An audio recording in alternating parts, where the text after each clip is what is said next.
এবং আমরা জানি ইবলিসও এই ঘোষণাটি শুনেছে, এবং যদি ইবলিস এই ঘোষণাটি শুনে থাকে তবে সেও জানে আদম 3টি জিনিস দিয়ে তৈরি। আমি 3টি জিনিস বলতে থাকি যাতে এটি আপনার মাথায় আটকে যায়। 3টি জিনিস, 3টি জিনিস, 3টি জিনিস। কিন্তু আমরা জানি যে যখন আল্লাহ আমাদেরকে বললেন শয়তান আদম আলাইহিসসালামকে সিজদা দিতে অস্বীকার করেছিল, সে আল্লাহর দিকে ঘুরে গেল। সে বলেছিল, আপনি আমাকে আগুন থেকে তৈরি করেছেন, কিন্তু আপনি আদমকে মাটি থেকে সৃষ্টি করেছেন। এটা 3টি জিনিসের মধ্যে মাত্র একটি, তাই না? আরও 2টি জিনিস রয়েছে। সে এটাও জানে যে মানুষের ভিতরে রূহ আছে, কিন্তু যখন সে আল্লাহর কাছে অভিযোগ করে যে তুমি তাকে ময়লা মাটি থেকে বানিয়েছ, সে ভান করে যে সে সেই অন্য 2টি জিনিস সম্পর্কে জানে না, কিন্তু সে জানে, সে পুরোপুরিই জানে। এটি একটা সত্যিই গুরুত্বপূর্ণ জিনিস যা আমি এই সংক্ষিপ্ত মুহূর্তে হাইলাইট করতে চাই। সব মিলিয়ে আদম আলাইহিসসালামের গল্পে শত শত শিক্ষা রয়েছে, তবে আমি আশা করি আমি এই একটি শিক্ষার উপর কিছুটা সুবিচার করতে পারবো। আমি চাই আপনারা আজকে এটা নিয়ে যান, এবং সেটা হলো যখন সে এই অন্য 2টি জিনিস অস্বীকার করল, সে জানতো যে যদি সে এই 2টি জিনিস স্বীকার করে তবে তাকে স্বীকার করতে হবে যে মানুষ আসলে কতটা অবিশ্বাস্য। কিন্তু যদি সে শুধুমাত্র এক মাটি বা কাদা স্বীকার করে, তাহলে আদম আর ঘোড়ার মধ্যে পার্থক্য কি? আদম এবং একটি গরু এবং বানরের মধ্যে পার্থক্য কি? তারা খায়, সে খায়। তারা আশ্রয় পায়, সে আশ্রয় পায়। তাদের বাচ্চা আছে, তারও বাচ্চা আছে। সে শুধু একটি বিবর্তিত প্রাণী। ওকে, সব ঠিক আছে। সে শুধু বড় 2টি পায়ের উপর দাঁড়াতে পারে। এটা এমন কি বড় ব্যাপার? সে শুধুমাত্র একটি বিবর্তিত প্রজাতি, এর বেশি কিছু না। তার কাছে আর বেশি কিছু নেই। তাই শয়তান নিশ্চিতভাবেই, ইচ্ছাকৃতভাবেই আমাদের অস্তিত্বের 3টি বৈশিষ্ট্যের মধ্যে অন্য 2টি বৈশিষ্ট্যকে অস্বীকার করে। যদি সে ওই বৈশিষ্ট্যগুলোকে মেনে নেয় তবে তাকে আল্লাহ তাআলার তৈরি আদমের আধিপত্য স্বীকার করতে হবে। সে মানুষকে ঘৃণা করে। সে আল্লাহকে আমাদের এই অবস্থান দেওয়ার জন্য দোষারোপ করে, এবং তাই সে প্রতিজ্ঞা করল। এর জন্য সে শুধু আদমকে ব্যর্থ দেখাতে চায় না, কারণ আপনি জানেন যদি আপনি আদমকে ঘৃণা করেন তাহলে চাইবেন আদমকে জান্নাত থেকে বহিষ্কৃত করতে। আপনি এটাই করবেন। আমি আমার প্রতিশোধ নিয়েছি, আমি এখন ভালো বোধ করছি। কিন্তু না, শয়তান ভালো বোধ করল না। এখন আমি তার সন্তান, তার পরিবার, তারও সন্তান, তারও সন্তান, এভাবে সমস্ত মানবজাতিকে বারবার ধ্বংস করে ফেলতে থাকব। তার ভেতরে প্রতিহিংসা যায়নি। প্রতিশোধ নেয়ার পরে সে ভালো বোধ করল না। তাই ব্যাপারটা হচ্ছে, সে যেভাবেই আমাদের ক্ষতি করুক না কেন, তার এখনও আমাদের অনেক কিছু ক্ষতি করার আছে। এখন আমি আমাদের আজকের সবচেয়ে গুরুত্বপূর্ণ বিষয়ে প্রবেশ করছি। কোরআনের এই আয়াতগুলো থেকে যে একটি বিষয় আমরা আজ শিখব, যে ইবলিস কখনোই চায় না মানুষ কোনো বিষয়ে স্বীকৃতি পাক।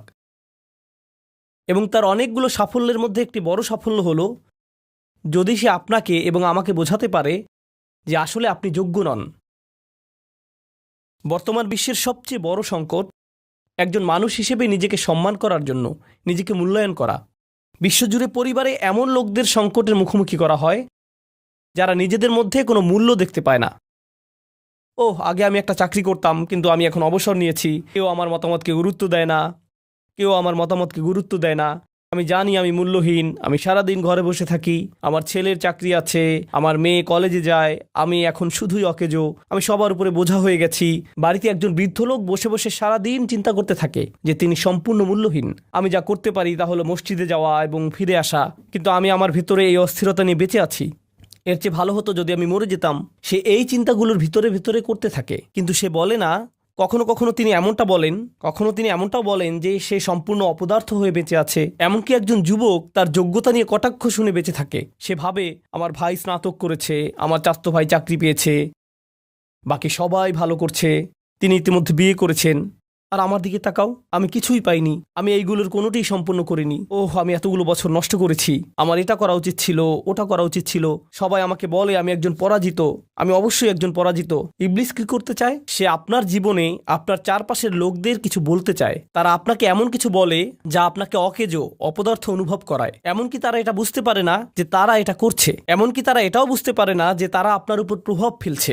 যখন আপনি ভাবতে শুরু করেন, হ্যাঁ হয়তো আমি মূল্যহীন, হয়তো আপনি জানেন না যে আমি এত বড় নই, আমি কেউ নই, এবং আপনি জানেন যদি আপনি একবার নিজেকে মূল্যায়ন করার ক্ষেত্রে কম আত্মসম্মান অনুভব করেন, তখন আপনি সব সময় নিজেকে এমনই অনুভব করবেন। তখন সব সময় আপনি নিজেকে মূল্যহীন ভাবার জন্য অন্যের মূল্যায়ন বা অনুমোদন দেওয়ার প্রয়োজন পড়বে। যদি অন্য কেউ আপনাকে মূল্য দেয়, যদি অন্য কেউ আপনাকে অনুমোদন করে, শুধু তখনই আপনি নিজেকে মূল্যবান ভাবতে পারেন। তাই আমি সব সময় যেখানেই যাই নিজের ছবি তুলি, ফিল্টারের মাধ্যমে সবকিছু ঠিকঠাক করে অনলাইনে পোস্ট করি, এবং আমি অপেক্ষা করতে থাকি কেউ আমাকে লাইক দিল কিনা, কেউ আমাকে লাভ রিয়েক্ট দিল কিনা, অথবা মাশাআল্লাহ বা অন্য কিছু কমেন্ট করলো কিনা। কারণ যদি কেউ আমাকে এগুলো দেয়, তখনই আমি মনে করি আমার একটু ভ্যালু আছে।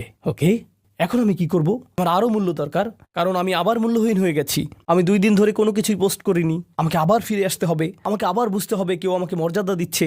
যখন আপনি নিজেকে নিজের মূল্য দিবেন না, তখন আপনি সব সময় অন্য জায়গা থেকে মূল্য পেতে চাইবেন, সব সময় চাইবেন অন্যরা আপনাকে মূল্যায়ন করুক, সব সময় অন্যদের কমপ্লিমেন্টের জন্য তাকিয়ে থাকবেন। যদি কেউ আপনাকে দেখে কিছু না বলে, আপনি তাকে বারবার জিজ্ঞেস করবেন, আপনার কি মনে হয় এই বিষয়ে, আপনার ওই বিষয়ে কি মনে হচ্ছে, আপনি এটা নিয়ে কি ভাবছেন, আপনি ওটা নিয়ে কি ভাবছেন। কারণ আপনি অন্যদের মতামত ছাড়া নিজেকে অপদার্থ মনে করেন, এবং এভাবে আপনি ভয় পান।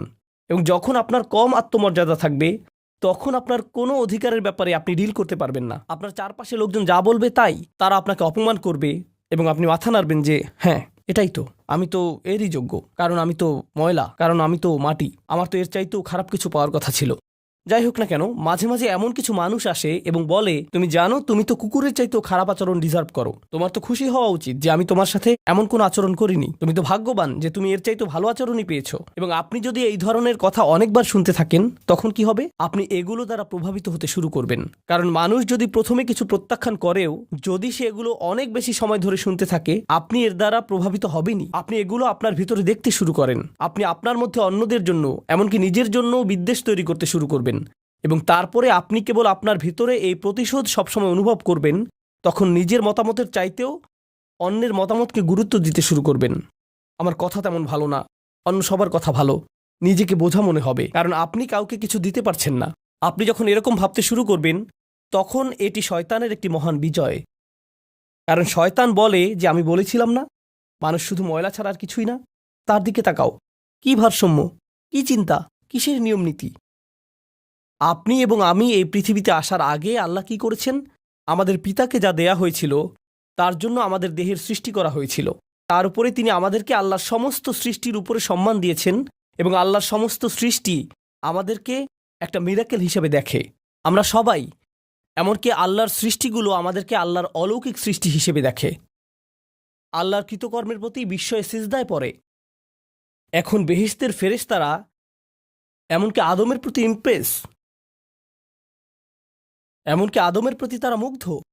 কিন্তু আপনি আপনাকে নিয়ে মুগ্ধ নন, আপনি ভাবেন আপনি মূল্যহীন। আল্লাহ কোরআনে বলছেন, ওয়ালাকাদ কাররামনা বানি আদম, আমরা আদম সন্তানদেরকে সম্মান দিয়েছি। আপনি জানেন এটি আমাকে কি শিখিয়েছে? আমাকে অন্য কারো কাছ থেকে বৈধতা খুঁজতে হবে না। আমি কি করেছি তা দেখতে পারি।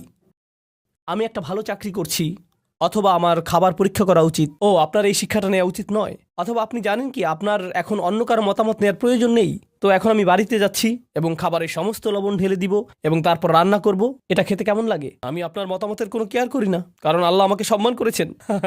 না, আমি আপনাকে এটা বলিনি। আমি যা বলেছি তা হলো আমাদের একে অপরের কাছ থেকে সংশোধন করা দরকার। আমি যা বলেছি তা হলো আমাদের একে অপরের কাছ থেকে সংশোধন করা দরকার। আপনি যখন নিজেকে মূল্য দেন, তখন সমালোচনা অপমান নয়। যখন আপনি নিজেকে সত্যি সম্মান করেন, যখন আপনি সত্যি নিজেকে উপলব্ধি করেন, তখন আপনি বুঝতে পারবেন কেউ যদি আপনার সমালোচনা করে এবং বলে, আরে আপনি এটি ভুল করেছেন, ঠিক করে নিন, অথবা এটি তার চেয়ে ভালো হতে পারে, আপনি আমাকে এটি ঠিক করতে বলে আসলে আমার উপকারী করলেন, তখন আপনি অপমানিত বোধ করবেন না। কারণ যখন আপনি সত্যি কম আত্মমর্যাদা অনুভব করেন, তখন সমালোচনাই আপনার কাছে এমন মনে হবে। কিন্তু সত্যি যদি আপনি নিজেকে আত্মমর্যাদা সম্পন্ন মানুষ মনে করেন, তখন আপনার এই অনুভূতি চলে যাবে। যখন আপনি আল্লাহর দেয়া মূল্যকে বুঝতে পারবেন, তখন নিজেকে সংশোধন করার জন্য সমালোচনাকে আপনি একটি সুযোগ হিসেবে দেখবেন। তখন এটা আপনার কাছে অপমানজনক হবে না।